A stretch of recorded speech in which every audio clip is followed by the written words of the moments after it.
parang kinakabahan ako, no? Karasan ko lang talaga kung bakit ako tumatakbo. Gusto ko lang talaga pumayat. Taba ako kasi nun eh. And dito ko rin natutunan kung paano i-push pa yung sarili ko. Kahit na minsan, hirap na ako. Naalala ko pa yung natakbo ko. All out kasi ginawa ko agad nun eh. Kaya na-enjoy ko naman. Kaya lang pagkatapos kasi ng takbong yun, napakaraming masakit. Iwas muna tayo sa highway para iwas high blood. Ang pinaka-challenging lang talaga nung nag-start pa lang ako is yung sasabak kasi isang bagay tapos basic na yung alam mo. Gaya ko, ang alam ko lang paano makbang. Pero yung mga bagay na kailangan malaman para makatakbo na matagal, walang injury, hindi ko alam. Pero I think lahat naman siguro ng mga nag-uumpisan tumakbo ganun. Lesson learned talaga siya sa akin. 10 kilometers, eto naglalakad. Yun nga kasi pang 1 year ko ngayon. Gusto ko lang talaga tumakbo ng malayo. Ayoko mag-set ng kung ilang kilometers or PR.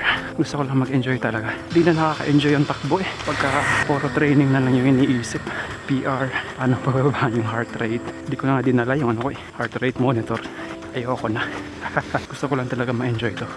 Alam ko kung gaano kahirap or kung gaano nakakapagod pagkatapos tumakbo. Pagka yung mindset is puro training. Nakaka-drain siya, sa totoo lang. Kaya nga ako tumakbo para pang-relieve ng stress, diba? Tapos may stress pa lalo. Parang gusto ko maiyak dati nung pang 3rd week ko. Sabi ko, paano na to? Di na ako halos makatakbo, di na halos makalakad. Tapos wala pang nagbabago sa katawan ko. Taba ako pa rin. Siyempre pang 3rd week pa lang, diba? Kamunti ka na mawala ng pag-asa nun eh. Approaching Gen 3.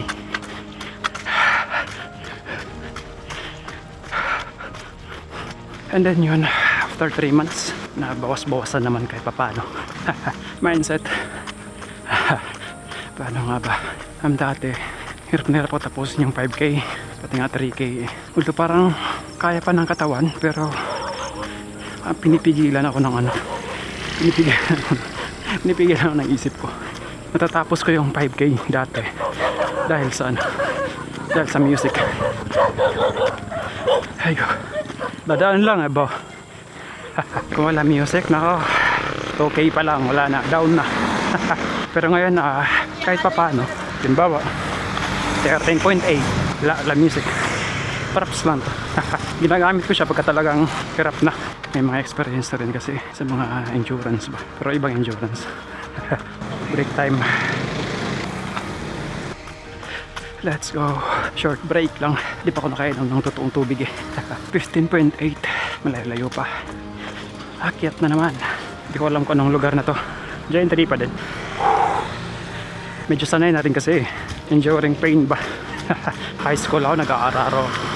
Kasi sabihin natin lakad lang yun. Pagka dinugtong-dugtong kasi yun, mahaba din yun. Tapos maghapon, di ba? And then minsan, pagka naiiwan ng sasakyan pa uwi, so nilalakad ko rin. I think mga around 8 kilometers din pa uwi. Kaya di na bago sa akin tong mga pahirap na Lancaster. Bawal yata dito eh. Dadaan lang naman ako. Hindi ako magtatagal, promise. 20, palabas na ng Lancaster. Para sa akin, hinabigyan ako ng access sa PB program kung saan yun yung naging guide ko hanggang ngayon. Simula kasi nung nag low heart rate ako, parang naging madali na lang lahat. December kasi parang akong mamatay kasi all out lagi eh. Pero start nung nag base building ako, yan kaya ngayon 20 kilometers parang wala pa rin. Hindi, sa totoo lang parang mas nakakapagod pa yung mga 5K ko dati kaysa sa nararamdaman ko ngayong nasa 20K na.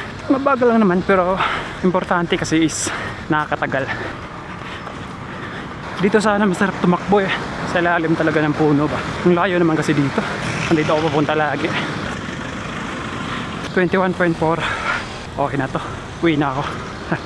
Wait lang Gre-reply tayo, may nag-message eh. Kung anya na daw ba ako mamaya. Community run kasi mamayang hapon eh. Hindi rin ako sigurado kung pupunta. Kasi mahaba-habang takbo to eh. Pauwi pa lang ako eh. 22 kilometers. Layo-layo pa to pa uwi. Hindi ako sure. Minsan hindi ako napapatakbo talaga eh. Lagi ako nagko-complain dito habang tumatakbo. Hanggang sa namamalayan ko na lang. Tapos na ako tumakbo.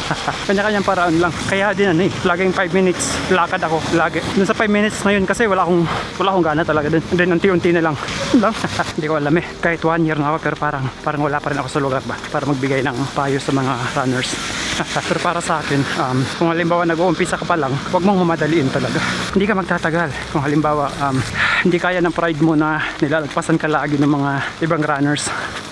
Hindi kasi overnight eh. Yung tumakbo ka ngayon, kinabukasan mararamdaman mo na yung mga nararamdaman ng mga matatagal na runners sa mga takbo nila. Iba kasi yung pakiramdam talaga eh. Halimbawa, takbo ko ngayon na nakaisang taon na ako. Sobrang layo ng diferensya. Kailangan mo talaga makinig sa coach mo, sa nagtuturo sa'yo, sa mga matagal lang tumatakbo. Lalong-lalo na sa katawan mo. Yun yung lagi mong papakiramdaman din. Kasi pagka na-overuse yan, o di kaya parang hindi niya na kaya, magsisend yan ng signal sa'yo eh. Malalaman mo talaga. Problema nga lang, gaya ko dati. So, dinidisregard ko siya. Mangyak-ngyak ako sa 3 weeks ko simula nung nag-umpisa ako. Kahit saan naman, huwag lang highway. Kaya lang, syempre, unang takbo mo dun sa isang lugar, magugustuhan mo siya eh. And then katagalan kasi, magsasawa ka talaga. Sa ngayon, may full group. Wala namang iba talaga. Pangalawaan niya na. Yun lang. Yun lang naman ho laging tumatakbo. 25k. Hindi siya nakaka-apekto eh. Nakakatulong siya. Pero hindi naman lagi. Pag halimbawa laging all out sa takbo. Pag sobrang pagod yung katawan, hindi ka rin makakapag-isip ng maayos eh. Pero overall talaga, laking tulong niya. Pag kayong laging mabagal na takbo lang. Sarap sa pakiramdam kasi lagi. Pagkatapos, 26k. Si wife. Kasi hatid sundo ko yan sa trabaho eh. Simula na nag-training ako, hindi ko na siya nasusundo kasi kulang sa oras na talaga eh. Kailangan ko maglaan talaga ng 6 to 8 hours na tulog din. Kailangan kasi talaga para sa recovery din. Naiintindihan niya naman and thankful ako doon. Mula nung nag-start ako ng low heart rate, hindi na sumasagi sa isip ko yan. Pero doon sa 3 weeks nung nag-uumpisa pa lang ako, may time talaga na napaupo ako doon sa gilid. Hindi talaga kaya ng katawan ko. Hindi kaya ng sobrang sakit talaga. Yun yung time talaga na gusto ko na umayaw. Boston. Kahit na imposible pero syempre pangarap lang naman, di ba? Wala namang masama dun. Pero promise, sa ngayon, wala talaga. So lang talaga tumakbo lang ng tumakbo. 28k, medyo nararamdaman ko na yung sakit sa paa. Bigat na sapatos. Basang-basa kasi. Yung time na naitatakbo ko na ng tuloy-tuloy yung 5k. Kahit medyo all out, pero saya ko noon kasi dati kasi 1k, hirap na hirap kong tapusin yan eh. Hindi ko pa siya naitatakbo ng tuloy-tuloy. Kaya nung time na naitatakbo ko na ng tuloy-tuloy yung yung 5k, grabe tuwa ko. Ako hindi ko iniisip talaga na yun nga 1 year na ako dito and then pagka may long run ako, suot ng sapatos and then diretso na labas. Hindi, pinaplano ko talaga yung rota ko. And then syempre hindi pwedeng walang hydration talaga. Kahit nasabihin natin sanay na, kailangan talaga natin maintindihan na pagka tumakbo tayo, hindi lang yan basta takbo. Kino-consume talaga ng katawan mo yung energy mo. Kaya hindi pwedeng walang replenish talaga. So yun yung kailangan na meron ka sa long runs, or mayroon ako sa mga long run ko. Hindi pwede dito yung ang baon natin sa long run is bahala na. Thankful ako dito sa fitness activity na to kasi yun nga, nakakatagal ako eh. Para kasi naman pang universal kasi ito eh. So kahit sino ka pa, kahit ano ka, may lugar ka dito sa activity to. Halimbawa, extrovert ka. Napakaraming running community. Napakaraming mong makakasama during runs. Nakakagaya ko naman, kahit anong oras, kahit saan, kahit kailan, nagagawa ko agad siya. Shower. Yay! Maalat men. Siyempre, family. Lalong-lalo na kay wife. Kasi wala nang hagaano tayong maitutulong sa pamilya natin, di ba? Tapos papabayaan pa natin yung sarili natin. Kahit paano sa ganitong paraan, medyo mapapalayo tayo sa mga sakit. Huwag naman sana, no? So less gastusin, di ba? Kaysa sa wala ka nang hagaanong ginagawa, di ka nang hagaanong nakakatulong. Batugan ka pa.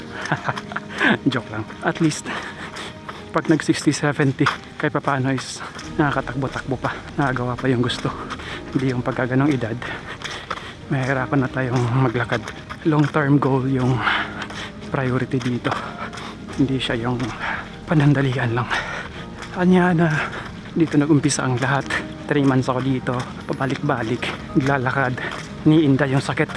32K, medyo nararamdaman ko na yung tinatawag nilang wall.